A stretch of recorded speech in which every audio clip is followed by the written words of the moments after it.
nakatiis si Franco matapos sa nakakahiyang eksena sa gala. Hindi siya bumalik sa kanyang hotel. Nagabang siya sa labas na tinutuluyang luxury apartment ni Cassandra sa Avenue Montage. Nang huminto ang isang itim na sasakyan at bumaba si Cassandra, mag-isa ng pagkakataong ito, mabilis siyang humarang sa pintuan ng lobby. Mag-usap tayo, Cassandra. Hindi ako aalis dito hanggat hindi mo ako kinakausap ng maayos. Asik ni Franco. Ang kanyang korbata ay maluwag na at ang kanyang mga mata ay namumula sa puyat at halo-halong emosyon. Tumingin sa kanya si Cassandra ng may pandidiri. Tok? Bakit Franco? Para insultuhin mo na naman ako? Para ipamukha mo sa akin na isa lang akong transaction sa buhay mo? I'm done with your scripts. Dahil sa takot na gumawa ng eksena sa harap ng mga gwardiya, padabog na binuksan ni Cassandra ang pinto at pinatuloy si Franco sa kanyang unit. Pagpasok pa lang, bumaling na siya dito ng may bagsik. You have 5 minutes. Speak. I'm sorry, okay? Sigaw ni Franco. Ang kanyang boses ay umalingaw-ngaw si minimalistang sala. I know I messed up. I know I was a jerk. Pero nandito ako, Cassandra. Iniwan kong kumpanya. Lumipad ako ng libo-libong milya para lang bawiin ka. Hindi ba sapat na sakripisyo yon para mapatawad mo ko? Isang mapait na tawang kumawala kay Cassandra. Sakripisyo? Franco, huwag mong gamitin ang salitang yan sa harap ko. Ang pagpunta mo dito hindi sakripisyo. Ito'y pride. Hindi mo matanggap ng laruang tinapon mo ay pinulot na ng iba. You don't love me. You just hate losing. That's not true. Humakbang palapit si Franco. Nagsiselos ako, oo. Dahil asawa kita. Nakikita kitang nakikipag-flirt sa mga models na yon. Habang ako, parang baliw na hinahanap ka sa bawat sulok ng Maynila. Asawa? Cassandra stepped closer, her finger pointing at his chest. Nasaan ang salitang asawa nang dinala mo si Tiffany sa penthouse natin? Nasaan ang selos mo noong hinayaan mo siyang bastusin ako sa harap mo? Noong mga gabing natutulog ako sa kabilang kwarto, habang narinig kong tawanan niyo. Nasaan ang malasakit mo? Natahimik si Franco. Ang mga alaala ng kanyang kalupitan ay tila mga sampal na bumabalik sa kanya. I was confused, Cassandra. I thought she was what I wanted. No, Franco. Ginamit mo siya para saktan ako dahil alam mo may nararamdaman ako sa'yo. Bulong ni Cassandra, ang kanyang boses ay nanginginig na sa pigil na luha. Alam mo, hindi ba? Bata pa lang tayo. Kahit na inaaway mo ko, ikaw lang ang tinitinan ko. And you used that love to destroy me. You made me feel pathetic. Nagsisisi ako, Cassandra. Kaya nga ako nandito, hindi ba? To make it right. You can't make it right, sigaw ni Cassandra. Ang basag na baso, kahit na anong pandikit ang gamitin mo, may lamat pa rin. At ang lamat na iniwan mo sa akin, Franco, kasing lalim ng dagat. I don't want to be your wife anymore. I want my life back. I want my peace back. So eto na yon. Wala na talaga?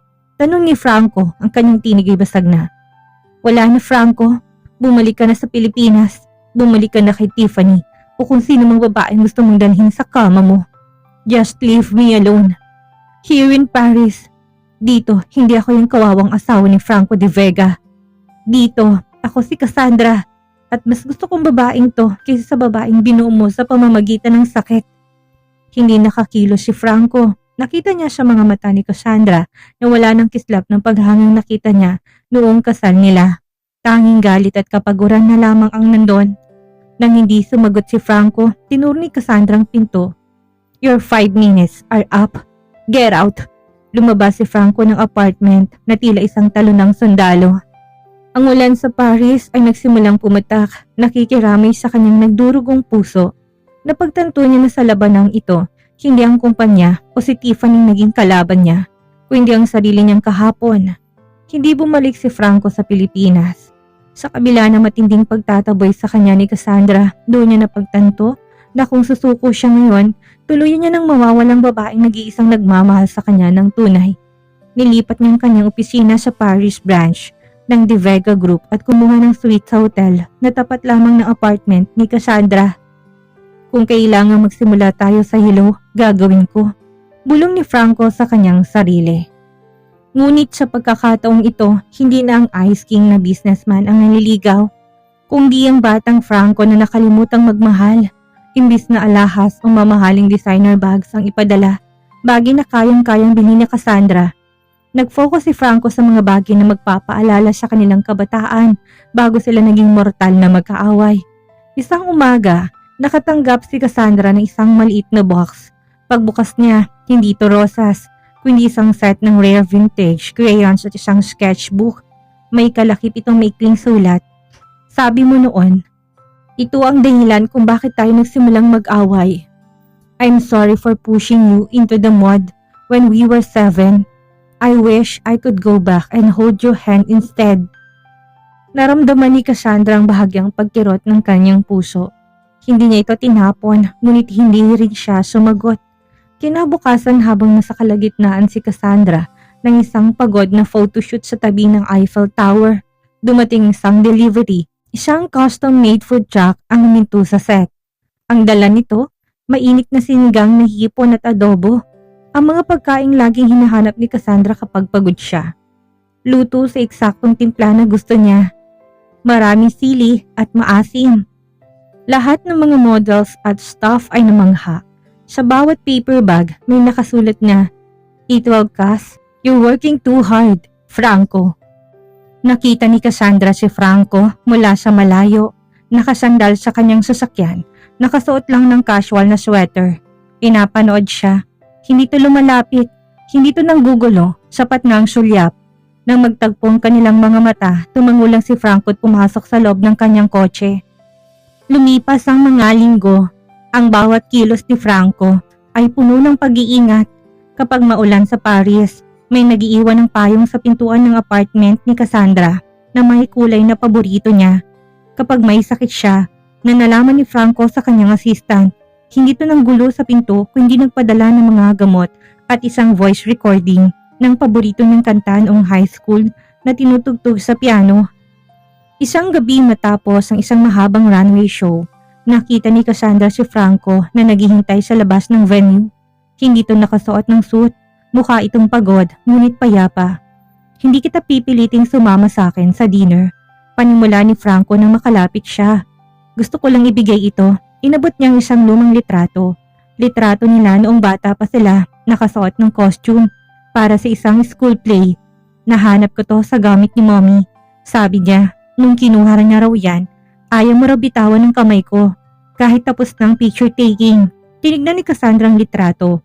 Doon niya nakita ang sarili niyang bata pa, nakatingin kay Franco nang may busilak na paghanga. Cassandra, I know I'm far from being forgiven, malambing na sabi ni Franco. Ang kanyang boses ay wala ng bakas ng kayabangan. But I'm here to stay, not as the man who was forced to marry you, but as the man who is choosing to love you every single day. Kahit gaano pa katagal. Huminga ng malalim si Cassandra. Franco, hindi sapat ang mga regalo para mabura ang sakit. Alam ko, sagot ni Franco. Kaya hindi ako hihinto. I will win you back. I'm sorry, one at a time. Sa unang pagkakataon matapos ang ilang buwan, hindi tinaboy ni Cassandra si Franco. Hinayaan niya itong ihatid siya hanggang sa kanyang sasakyan. Isang maliit na hakbang, ngunit para kay Franco, ito ang pinakamalaking tagumpay na nakamit niya. Higit pa sa anumang bilyong-bilyong pisong kontrata. Ang unti-unting paglambot ng puso ni Cassandra ay biglang natigilan ng isang gabi habang naglalakad siya palabas ng isang high-end boutique sa Champs-Élysées. Isang pamilyar na boses ang bumasag sa katahimikan ng Paris. Akala ko ba business trip ang pinunta mo rito, Franco? Pero bakit mukhang aso ka na nakabuntot sa babaeng ito? Napatigil sina Franco at Cassandra. Mula sa isang itim na taxi, lumabas si Tiffany. Suot nitong isang makapal na fur coat. Ngunit ang kanyang mukha ay bakas ng pagod at matinding selos. Hindi na itong Tiffany na tila maamong tupa sa Manila. Ang kanyang mga mata ay nanlilisik sa galit. Tiffany, anong ginagawa mo dito? Gulat na tanong ni Franco. Agad siyang humakbang para harangan ito bago pa makalapit kay Cassandra. What am I doing here? I am here to claim what is mine. Sigaw ni Tiffany. Hindi nalintahan ng mga turistang napapalingon sa kanila. Pinagmukha mo kung tanga, Franco. Sabi mo kailangan mo ng space. Sabi mo, temporary lang ang pag-alis mo. Pero nalaman ko sa sekretary mo na nandito ka para manlimos ng pag-ibig sa babaeng ito. Tumingin si Tiffany kay Cassandra nang may pandidiri. Hindi mo ba talaga siya tatantanan? Nakakuha ka na ng karera sa Paris, hindi ba? Bakit kailangan mo pang agawin ang lalaking mahal ako? Kalmado lang si Cassandra, ngunit sa loob niya ay muling nagising ang mga sugat na nakaraan. I am not holding him, Tiffany. He's here on his own will. At kung gusto mo siyang iuwi sa Manila, be my guest. I never asked for him to stay. Franco, let's go. Pilit na hinila ni Tiffany yung braso ni Franco. Umuwi na tayo. I can forgive you for this. Kalimutan na natin ang Paris. Kalimutan na natin ang asawa mo. Bumalik na tayo sa dati. Tinignan ni Franco ang kamay ni Tiffany na nakakapit sa kanya. Pagkatapos tumingin siya kay Cassandra. Nakita niya sa mga mata ni Cassandra ang pagsubok. Isang hamon kung sino ba talagang pipiliin niya sa huling pagkakataon. Dahan-dahang tinanggal ni Franco ang kamay ni Tiffany. I'm sorry, Tiffany, but there is no to go back to. What? Nanginginig ang boses ni Tiffany. Ginamit kita, Tiffany. Ginamit kita para protektahan ang pride ko. Dahil takot ako na aminin na mahal ko ang asawa ko. Pag-amin ni Franco, boses na sapat na malakas para marinig ni Cassandra. It was unfair to you. And I'm sorry for that, but my place is here. I'm not leaving Cassandra again. Dahil sa sobrang galit, tumawa ng mapait si Tiffany. Mahal?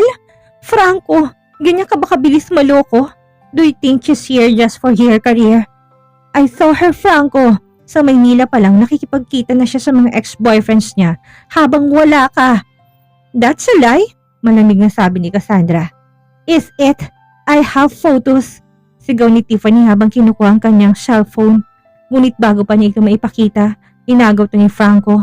Tinignan ni Franco ang screen. Ang mga photos ay mga kuha ni Cassandra kasamang kanyang manager at mga photographers sa isang business dinner na ginawang mali siya ni Tiffany sa pamamagitan ng anggulo. I know these people, Tiffany. These are professional meetings, sabi ni Franco habang binabalik ang phone. Umalis ka na. Huwag mo nang hintayin na ipa-deport kita o gumamit ako ng dahilan para tuluyan ka mawalan ng karir sa Pilipinas. Leave us alone. Umalis si Tiffany na humahagulhol. Sumusumpa sa hindi pa tapos ang lahat. Ngunit nang maiwan ang dalawa, muling bumalik ang tensyon. Bagamat pinili ni Franco si Cassandra, ang pagsulpot ni Tiffany ay tila isang malakas na paalala sa lahat ng dumi at sakit na pinagdaanan nila. Salamat sa pagpili sa akin, Franco, sabi ni Cassandra. Ang kanyang boses ay walang sigla. Pero ang katotohanan kailangan mo pang mamili. Yun ang masakit. Tiffany is a ghost of our mistakes. At hanggat nandyan siya o ang alaala niya, hindi tayo magiging maayos. I'll make her disappear from our lives, Cass. I promise. Pagsusumamo ni Franco. It's not here you need to make disappear, Franco. Sagot ni Cassandra habang tumatalikod. It's the doubt you planted in me. Pumasok si Cassandra sa kanyang apartment at iniwan si Franco sa malamig na gabi ng Paris. Ang pagsulpot ni Tiffany nagpatunay ng pag-ibig ay hindi lang tungkol sa pagpili. Ito ay tungkol sa paglilinis ng kalat na ginawa mo bago mo sabihin mahal kita. Ang Paris na dating lungsod ng sining at liwanag ay biglang naging lugar ng pangamba para kay Cassandra. Nitong mga nakaraang araw, pakiramdam niya yung mga matang laging nakamasid sa bawat galaw niya. Akala niya bahagi lang ito ng pagiging sikat ng modelo, ngunit ang mga bulaklak na walang pangalang iniiwan sa kanyang pintuan at ang mga litrato niya habang natutulog sa loob ng kanyang apartment na pinapadala sa kanyang email ay hindi na biro. Isang gabi, habang naglalakad si Cassandra patungo sa kanyang sasakyan, pagkatapos ng isang late night fitting, naramdaman niyang mabilis na yabag sa likuran niya. Binilisan niyang lakad, ngunit ang yabag ay sumusunod din. Sa takot, muntik na siyang madapa nang biglang may humawak sa kanyang braso. Cassandra, it's me. It's Franco. Napahagulhol si Cassandra at kagad na napayakap kay Franco. Ang katawan niya ay nanginginig sa sobrang takot. Franco, may sumusunod sa akin. May kung sino sa dilim. Agad na naging alerto si Franco. Nilibot niyang kanyang paningin at nakakita ng isang salweta ng lalaki na mabilis na tumakbo palayo. Hindi na hinayaan ni Franco na manatili si Cassandra sa kanyang apartment na mag-isa. Sa kabila ng pag-aalinlangan ni Cassandra, Dinala siya ni Franco sa kanyang suite sa hotel na mas secured at may sariling security detail. "You're safe here, Cass. I won't let anyone hurt you," bulong ni Franco habang binabalot si Cassandra ng isang kumot. Pinagtimpla niya ito ng mainit na tsaa at naupo sa tabi nito. "Bakit kailangan mangyari to?" tanong ni Cassandra. Ang kanyang boses ay nanginginig pa rin.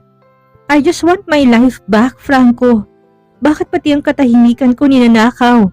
Dahil maganda ka, dahil sikat ka, at dahil may mga taong baliw," sagot ni Franco na may pag-alala. "But I am here now. Hindi ako aalis sa tabi mo." Dahil sa takot sa stalker, napilitan silang magsama sa isang suite sa loob ng ilang araw habang iniimbestigahan ng mga otoridad ang insidente. Sa mga araw na yon, nakita ni Cassandra ang isang bahagi ni Franco na kailanman hindi niya nakita sa Maynila. Nakita niyang Franco na marunong mag-alaga. Ang Franco na hindi natutulog hanggat hindi niya nasisiguradong mahimbing ng tulog ni Cassandra. Nakita niyang Franco na marunong magpakumbaba na humihingi ng tawad sa bawat sandali na magtatagpo ang kanilang mga mata. Isang gabi, habang nakaupo sila sa balkonahe at pinapanood ang mga ilaw ng Paris, hindi na napigilan ni Cassandra na magtanong, "Franco, bakit mo to ginagawa? You could be in Manila, running your empire. Bakit ka nagtsatsaga dito sa isang babaeng paulit-ulit kang tinataboy?" Hinawakan ni Franco ang kamay ni Cassandra. "Dahil ang empire ko ay walang kwenta kung walang reyna ko. Cass, I spent years fighting you because I was terrified of how much power you have over me. I love you since we were kids, but I was too proud to admit that I'm nothing without my mortal enemy." Naramdaman ni Cassandra ang pag-init ng kanyang mga mata. "I was so hurt, Franco. Ang sakit-sakit ng ginawa niyo ni Tiffany. I know, and I will spend the rest of my life making up for that." Pagsusumamo ni Franco, "Let me protect you, Cass, not just from the stalker, but from the world. Give me one more chance to the husband you deserve." Sa gitna ng panganib na dala ng stalker, nahanap ni Cassandra ang isang bagay na matagal niya nang hinahanap, ang katiyakan na siyang prioridad ni Franco. Dahan-dahan niyang sinandal ang kanyang ulo sa balikat ni Franco. Sa sandaling yun, ang pader na tinayo niya sa Paris ay nagsimula ng gumuho. Naging tuloy ang stalker para muling paglapitin ng dalawang pusong matagal nang nag-iwasan. Ngunit sa likod ng katahimikan ng gabi, alam nilang hindi pa tapos ang laban. Ang stalker ay nandun pa rin sa labas. Naghihintay ng pagkakataon habang sa loob ng suite, isang bagong pag-asang unti-unting sumisibol. Ang tensyon sa loob ng hotel suite ay tila isang bombang anumang oras ay sasabog, habang ang French police at ang private security ni Franco ay abala sa pag-trace ng huling email na ipinadala ng stalker. Hindi mapakali si Cassandra. Bawat kaluskos ng pinto ay nagpapatalon sa kanyang puso. "Cass, look at me," malambing na sabi ni Franco habang hinahawakan ng magkabilang balikat ng asawa. "Hindi kanya mahawakan. I promise you that." Biglang tumunog ang walkie-talkie ng head security.